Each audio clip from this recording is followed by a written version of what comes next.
다짐에 대한 얘기를 좀 하겠습니다. 551쪽 갑니다. 551쪽에 보시면은 551쪽에 보시면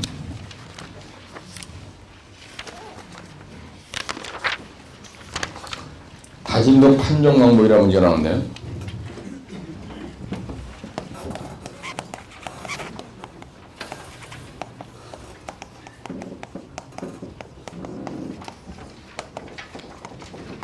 어떤 사람이 이걸 갖다가 다짐도를 규정하는 방식이 뭐냐, 요렇게도 이제 출제가 됩니다. 근데 다짐도를 판정하는 방법이 상당히 중요한 거예요.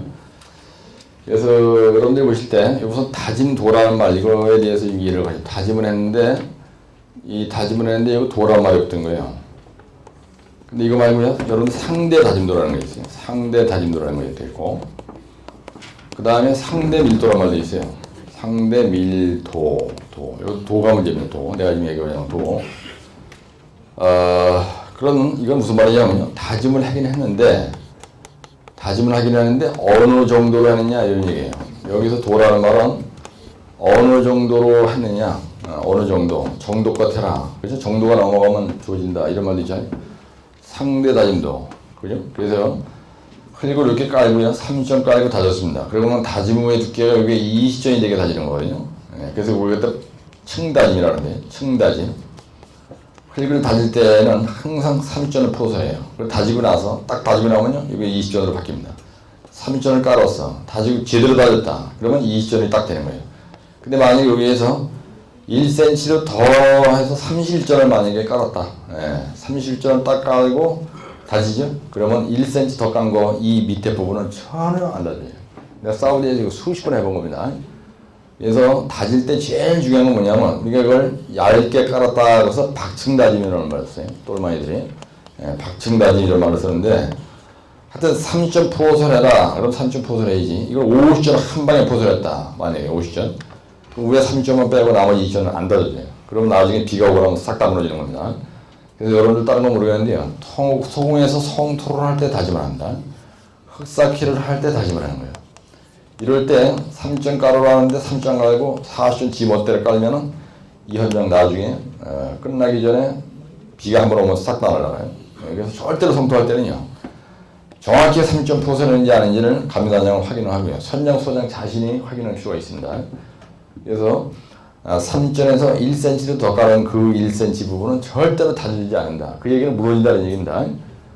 그래서 도로에서 성토 다닐 때, 도로에서 성토 다닌다. 도로에서 성토 일반적으로 고성토 이런 노치를 얘기하는 거고요. 도로에서 1m 노상이다. 이건 1m입니다. 노상은 우리가 성토란 말 안 해요. 1m 노상.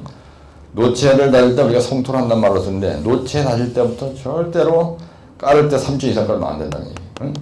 다지고 나서 두께가 2점. 그러면 2점 다 다지고 났을 때 여기에 있는 이 흙을 가지고 어느 정도로 잘 다져졌느냐 이겁니다. 이거 다짐도란 말은 그런 뜻이에요. 76회 때 똘마니가 이런 문제 내요. 아무 소리 아니고요, 다짐도 이렇게 시험이 나왔어요. 실제 1교시 하는데 다짐도 이렇게 나왔다. 다짐도 판정목사란 말도 아니고 그냥 다짐도, 흘게 다짐도 이렇게 나간 문제가. 요 앞에 흘게 다짐도. 야, 그럼 이거 흘게 다짐도를 뭘 써라는 거냐. 이거 상당히 어려운 문제거든요. 이렇게 났을 때는. 만약에 이렇게 하면 쉬운 겁니다. 근데 실제 내는 사람이 흘게 다짐도 이렇게 하면 이게 어려운 문제예요. 그렇죠? 이거 잘못 답하면은 빵점이고요. 잘 쓰면은 이거는 10점 만점에 10점 다 받을 수 있는 그런 겁니다. 그래서 이 어느 정도 잘 다져졌냐. 그걸 뭘로 나타내냐면요, 상대 다짐도라는 걸 나타낸다. 상대 다짐도라는 걸 우리가 레러티브 컨벡션이라고 해요. 그래서 비교를 해본 겁니다. 감마 D 맥스면 뭐래요? 감마디예요. 이거 다지면서 아주 중요한 얘기인데, 그래서 곱하기 100 하는 겁니다. 그래서 요거는요, 현장에서 불도저나 진동 노라로 다지는, 현장 다짐 장비로 다진 겁니다. 요거는. 그 다음에 요거는요, 실험실에서 레머로 다진 거예요. 이 레머, 요만한 몰드가 있으면요, 여기다 흙을 3회로 나눠서 집어넣어요. 그래가지고 요런 레머 쇠봉으로다가 자연낙하 시켜서 땅땅땅 쳐가지고, 이거 몇 번 때리냐면요, 몇 번 때립니까? 한층 다질 때? 20회 때려요? 20회?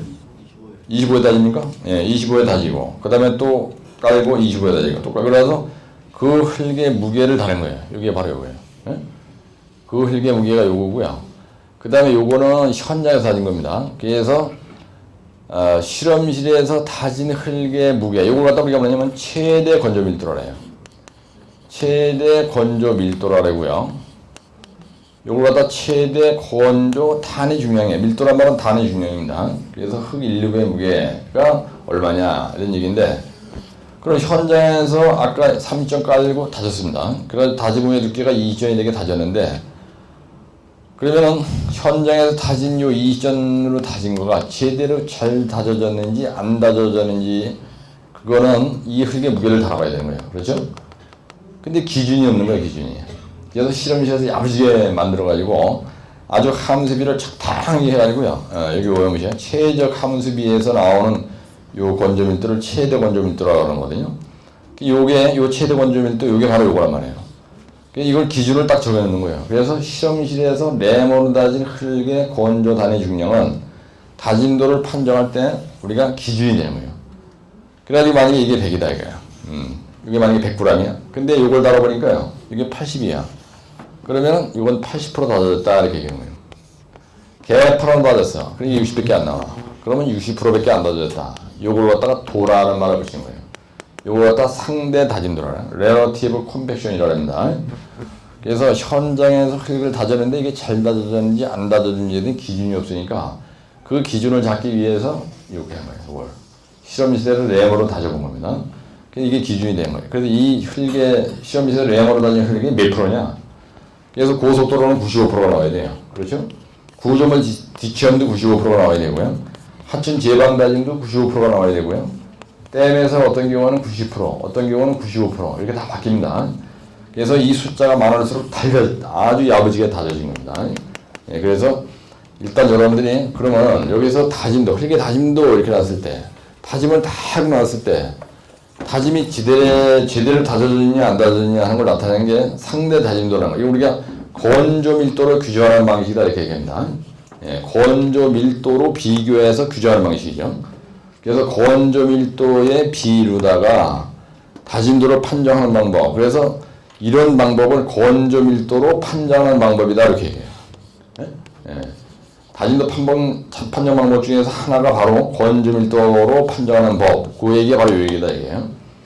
그 다음에 기타가 있어요. 요 흙의 건조 단위 중량의 비로다가 판정하는 게 아니고, 거기에 뭐가 있냐면 551쪽에 대제본 2번은 건조 밀도로 규정하는 방식이잖아요. 그래서 노체는 90%, 노상은 95%. 그죠? 예. 그 다음에 주로 도로 성토나 막힐 때 매사한다. 그 다음에 적용이 곤란한 경우, 암버럭 치수가 맨 하단에 암버럭 치수가 큰 곳에는 불가하다. 이거는 암버럭은 절대로 이걸 하지 않습니다, 여러분들. 예, 돌멩이를 갖다가 싹 닫았을 때는요, 상대 다짐도, 즉 건조 밀도로 규정하는 방식으로 안 하고 평판지하 시험에 K치로 해요. 예, 그건 좀 알고 계셔야 돼요. 나머지 기타는요, 전부 다 이걸로 합니다. 흙은, 한마디로 얘기해서 흙은 이걸로 하고요. 암버럭은 그 뒷장에 나와 있는 그 P평판지하 시험에 K치로 해요. 그래서 대제목 5번에 보면 강도로 규정하는 방식이 되어 있습니다. 강도로. 그래서 암버럭이나 호박돌, 하여튼 돌멩이를 쌓고 다닐 때는 평판지하 시험에 K치로 한다. 그건 알고 계세요. CBR 값으로 한다. 이것도 개설이고요. 나머지 3, 4, 5 다 개설입니다. 전부 다 평판지하 시험에 K치로 얘기를 합니다. 예, 암버럭은 평판지하 시험에 K치 얘기를 시험장에서 하시면 되는 거예요. 근데 대제목 3번에 보면 뭐가 있냐면요. 판정 방법은 내가 약자 얘기할 때 건포, 강상, 변다 이렇게 얘기해요.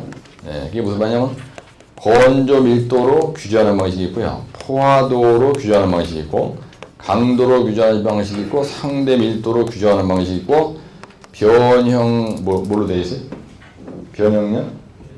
네, 변형. 이게 프로프롤링 얘기하는 거거든요. 프로프롤링. 여러분 동영상 보면요, 맛배기를 보여준 그 샘플 강의에 프로프롤링이 지금 올라와 있습니다. 바꿔야 되는데. 그 다음에 이거는 다짐, 공법으로 규정하는 방식이 있어요. 다짐 공법으로 규정하는 방식이 있다. 그래서 이거는 시방서상에 이렇게 또 많이들 만들어놨습니다. 몇 가지 만들어놨냐? 같이 하면 권통항상 변다. 둘, 셋, 넷, 다섯, 6가지로 나눠지는 겁니다. 근데 제일 많이 쓰는 게 요거를 많이 쓰이고요. 그 다음에 여기에서 요걸 많이 써요. 강도로 규정하는 방식에서 평판 이하 시험에 K치로 규정하는 겁니다. K치. 이거 아주 잘 알고 계시죠. 그래서 이거는 암버럭입니다. 암버럭. 그 다음에 포화도로 규정한다. 이것도 잘 안 쓰고요. 상대 밀도라는 거는 모래의 조밀한 정도로 모래 집안에서 이제 주로 하는 얘기고요. 요거는 암버럭을 해서 주로 얘기하는 거고. 그 다음에 요거는 모래나 아니면은 점토나 하여튼 전부 다 이걸로 하고요. 예, 프로롤링을 규정하는 방식은 잘 안 씁니다. 그 다음에 요것에 이것도 잘 안 쓰고요. 제일 중요한 건 요거예요. 요게 제일 많이 쓰고, 두 번째 강도를 규정하는 방법 중에서 평판 제시험의 K치가 중요하다. 그 얘기 뭐냐? 이거와 이거는 확실하게 안겨야 된다는 얘기. 이 중에서 다른 건 크게 설명 안 해도 되는데요. 요거 두 개는 최소한으로 딱 부러지게 여러분들이 알고 있어야 된다. 이 얘기를 하는 거예요. 그래서 거기에 보면은 포화도 또는 공기 함유율로 규정하는 방식이, 그래서 포화도가요 85에서 90% 이상, 98% 이상이면은 합격이다 그런 얘기예요. 이거 포화도라는 게 무슨 말이냐면요. 우리가 포화 상태라면요. 포화 상태란 말은 뜻이 뭐냐면 흑입자와 입자 사이에는요 뭐가 있냐면 물도 있고요. 요 안에 또 공기가 있습니다. 근데 우리가 다지잖아. 예, 그러면 다짐을 할 때 다짐의 목적이 뭐냐? 다짐의 목적이. 그러면요, 요 공기를 빼내는 거예요. 공기를. 그게 다짐이에요. 근데 이게 만약에 영양집안이다. 그러면 영양집안 처리를 할 때 안밀이란 말이 있어요. 안밀. 예.